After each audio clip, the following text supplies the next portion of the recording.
tidak tentang apa sih warga negara Indonesia itu? Apa hanya dengan adanya KTP atau mereka memiliki hak dan juga kewajiban yang lebih besar daripada itu? Nah, di video ini kita akan membahas tentang dinamika kewarganegaraan baik dari pengertian sampai pada paradigma baru yang ada di era modern ini. Saksikan ya.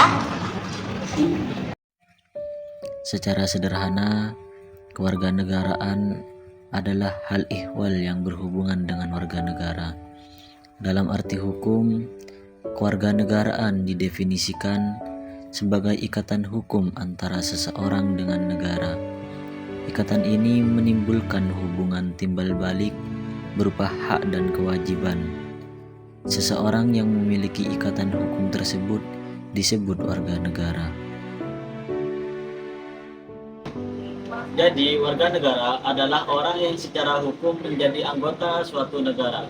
Sebagai anggota suatu negara, itu memiliki hak dan kewajiban yang harus dijalankan sesuai dengan peraturan yang ada di negara tersebut.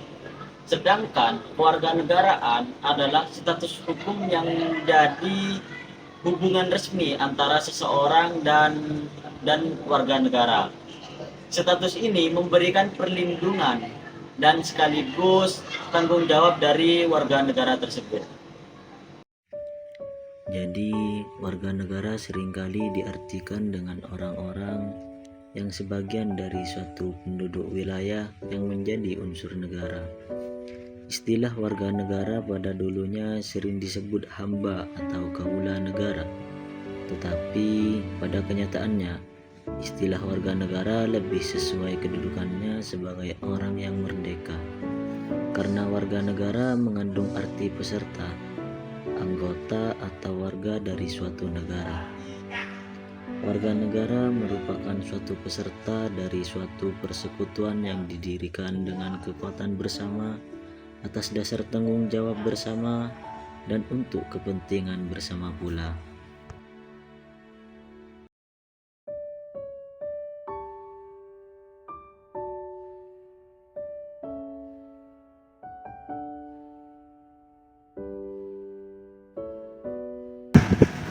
Kalau kita lihat ya di kehidupan sehari-hari, sebenarnya hak dan kewajiban warga itu banyak loh yang berhubungan dekat dengan kita. Contohnya ya ada seperti kayak pendidikan. Nah, semua warga itu kan harus mendapatkan haknya, kayak mendapatkan pendidikan yang layak. Tapi kalau kita lihat di kehidupan sekarang sih udah lumayan ya. Di sini juga sudah ada kayak program KIPK, terus juga ada beasiswa. Hak ketiga punya kewajiban yang salah satunya yaitu seperti menaati aturan yang berlaku. Misalnya ya kita kayak tidak melaksanakan aturan berkendara, misalnya kayak tidak menggunakan helm, menembus lampu merah, itu berarti kita tidak menaati aturan. Aturan itu dibuat karena untuk melindungi masyarakatnya. Ya juga ya, kalau kita nggak taat ke aturan, nanti juga kita yang bahaya. Iya. Iya, contoh lainnya juga kalau kita nggak menjaga lingkungan, kayak buang sampah sembarangan, itu tuh juga merupakan hal kecil, tapi kalau kita terus menerus kayak gitu kan lama-lama juga berdampak besar bagi negara. Iya.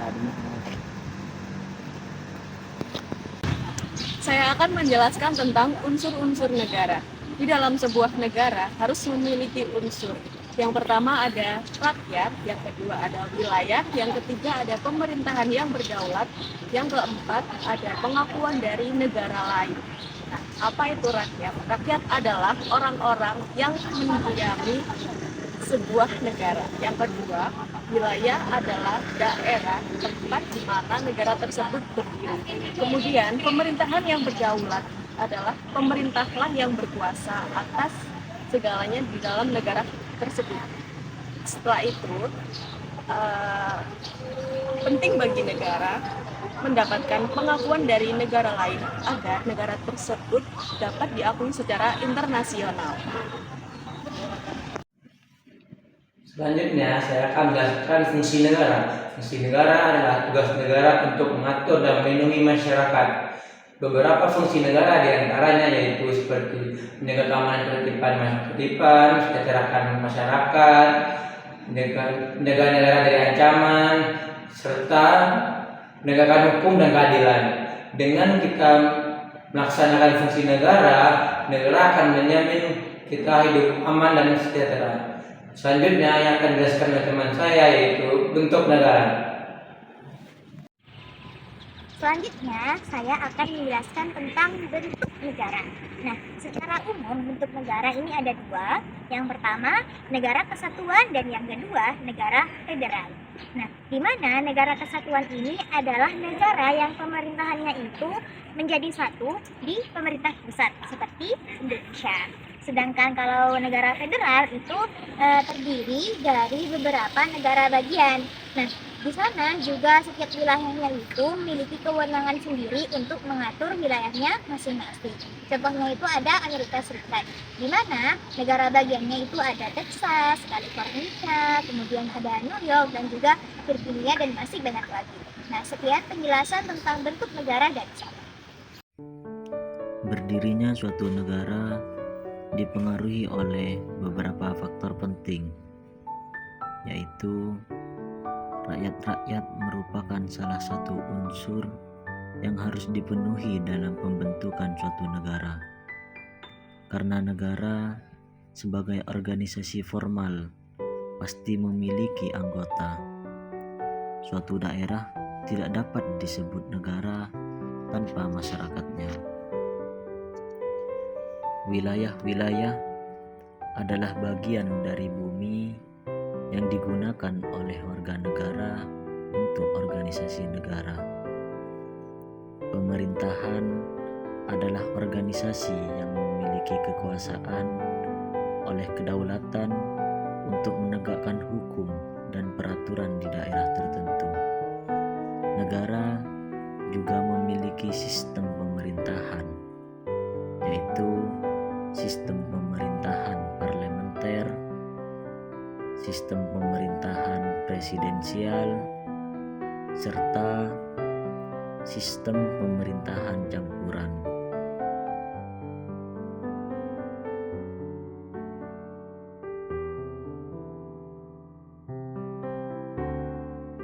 Tadi sudah membahas apa itu warga negara. Tapi kenapa sih warga negara itu sangat penting?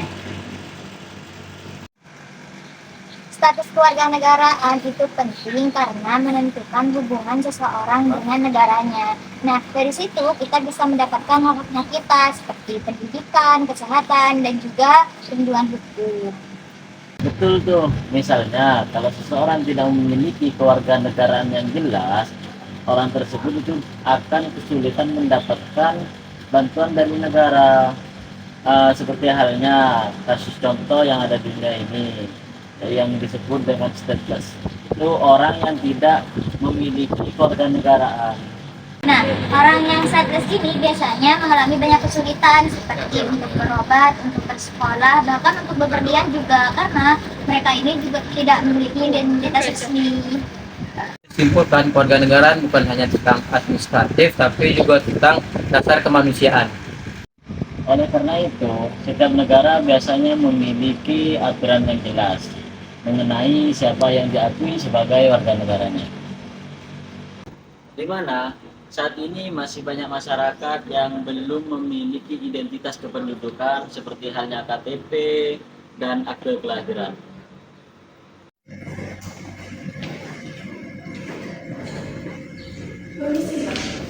Ya, Ibu. Mau bikin BPJS? Oh iya, boleh saya lihat kartu identitasnya? Tapi saya mau punya kartu identitas. Oh, mohon maaf Ibu, ketika kita ingin mendapatkan BPJS kita membutuhkan surat dari kakak atau KTP. Nah, hal itu kita diberikan karena ditakutkan Ibu itu merupakan warga negara asing dan juga hal itu diperlukan agar nama Ibu ini bisa tercantum di tempat kami. Akibatnya, mereka kesulitan mendapatkan layanan kesehatan, pendidikan, bahkan bantuan sosial dari pemerintah. Nah, di antara hak warga negara adalah seperti pendidikan, perlindungan hukum, dan pelayanan publik. Sementara yang wajib dilakukan sebagai warga negara adalah menaati hukum, membayar pajak, serta menjaga keamanan dan ketertiban negara. Di era global, di era sekarang, pemahaman tentang kewarganegaraan itu sangatlah penting. karena kita hidup di tengah-tengah perkembangan teknologi dan globalisasi.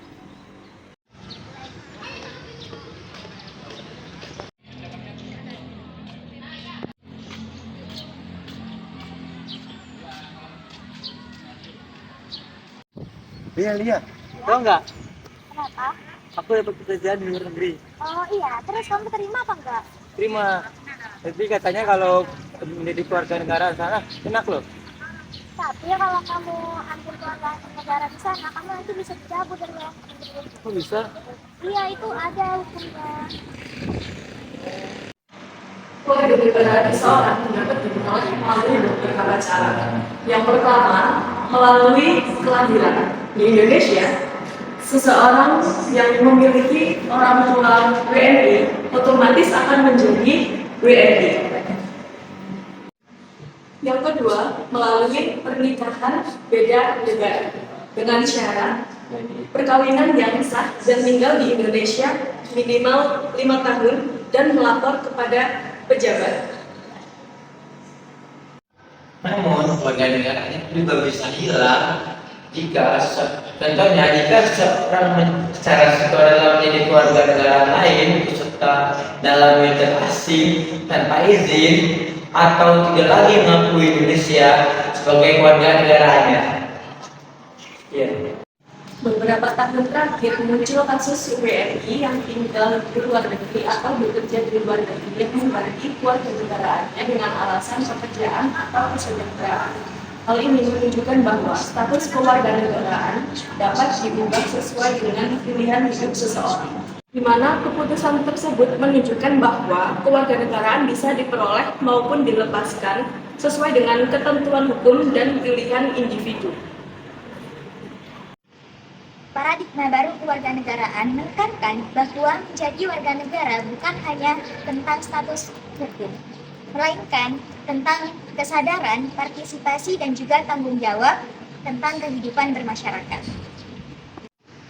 Di era digital ini, warga negara dituntut untuk berpikir lebih aktif, kritis, dan juga bijak, terutama dalam bermedia sosial. Warga negara yang baik tidak hanya meminta haknya, tetapi juga mendukung pada kesatuan, menghargai pada perbedaan, dan juga berkontribusi pada lingkungan sekitar. Di mana saat ini banyak tersebar hoaks atau berita palsu di media sosial yang dapat memecah belah masyarakat. Nah, ketika warga negara itu tidak bisa memilah dengan bijak, maka akan menimbulkan konflik dan juga kesalahpahaman. Nah, sikap bijak dalam menggunakan informasi adalah salah satu bentuk tanggung jawab warga negara di era digital ini. Ada berita baru nih.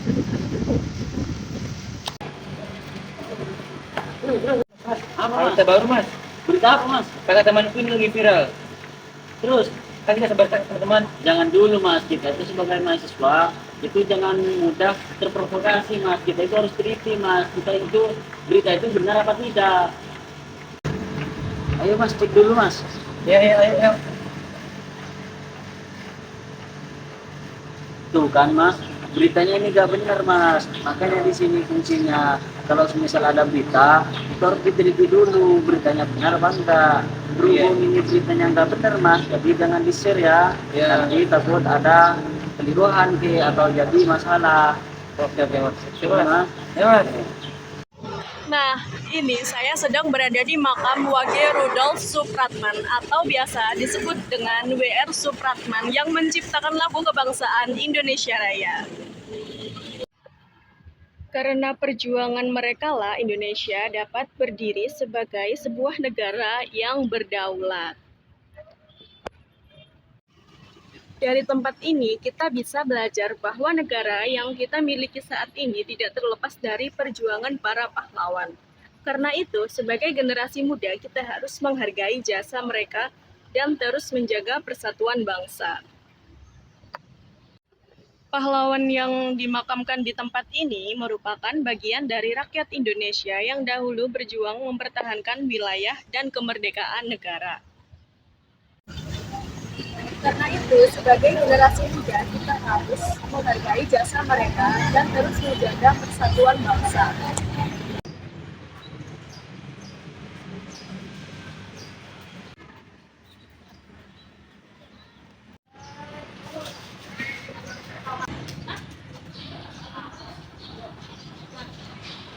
jangan buang sampah sembarangan. Nah, kenapa orang cuma sampah doang kok? Kita sebagai warga negara juga wajib menjaga lingkungan. Nah, terus apa hubungannya dengan warga negara? Tentu saja ada warga negara bukan hanya mematuhi lingkungan, tapi juga ada hak dan kewajiban untuk menjaga lingkungan. Jadi kita harus buang sampah pada tempatnya. Kita harus buang ke tempat sampah. Di era modern ini, generasi muda memiliki peran yang sangat penting dalam berbangsa dan juga bernegara. Generasi muda tidak hanya menjadi penerus bangsa, tetapi bisa juga menjadi agen perubahan dalam masyarakat. Contohnya dengan berpartisipasi dalam kegiatan sosial, menjaga persatuan, serta ikut berkontribusi dalam pembangunan. Selain itu, generasi muda juga harus mampu berpikir kritis terhadap informasi yang ada, terutama di media sosial. Nah, di zaman sekarang ini banyak sekali informasi yang mudah tersebar, baik informasinya itu benar ataupun tidak. Jika kita tidak bijak dalam menggunakan teknologi, hal tersebut dapat menimbulkan konflik dalam masyarakat. Oleh karena itu, generasi muda harus memiliki kesadaran sebagai warga negara yang bertanggung jawab. Dengan sikap seperti itu, kita sebagai generasi muda dapat membantu menjaga persatuan bangsa dan kemajuan negara. Generasi muda adalah aset paling berharga bagi kelangsungan dan kemajuan sebuah negara.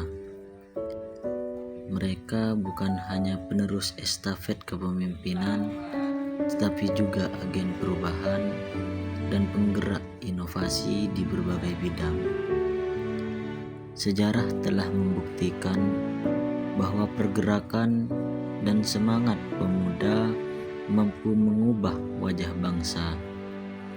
Sumpah Pemuda 1928 adalah bukti nyata bagaimana pemuda menjadi fondasi persatuan Indonesia.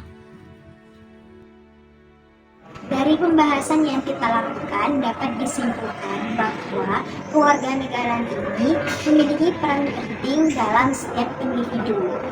Nah, di mana kewarganegaraan ini memberikan kita hak, tetapi juga menuntut kewajiban dan tanggung jawab kepada kita semua. Selain itu, kewarganegaraan juga dapat diperoleh maupun hilang sesuai dengan ketentuan hukum yang berlaku. Dan sekarang, konsep kewarganegaraan juga berkembang luas, yaitu seperti menekankan kesadaran, partisipasi, dan juga tanggung jawab sosial. Menjadi warga negara tidak berhenti pada kepemilikan dokumen hukum, melainkan terus berlanjut dalam bentuk partisipasi aktif dalam pembangunan bangsa.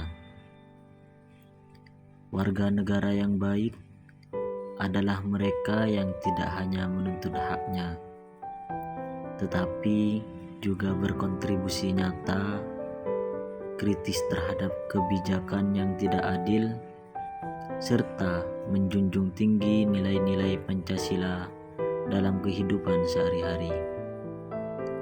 Dengan demikian, dinamika kewarganegaraan di masa depan akan sangat ditentukan oleh kualitas kesadaran kolektif ini antara negara yang terus berbenah dan warganya yang terus belajar untuk menjadi bagian dari solusi bagi bangsanya.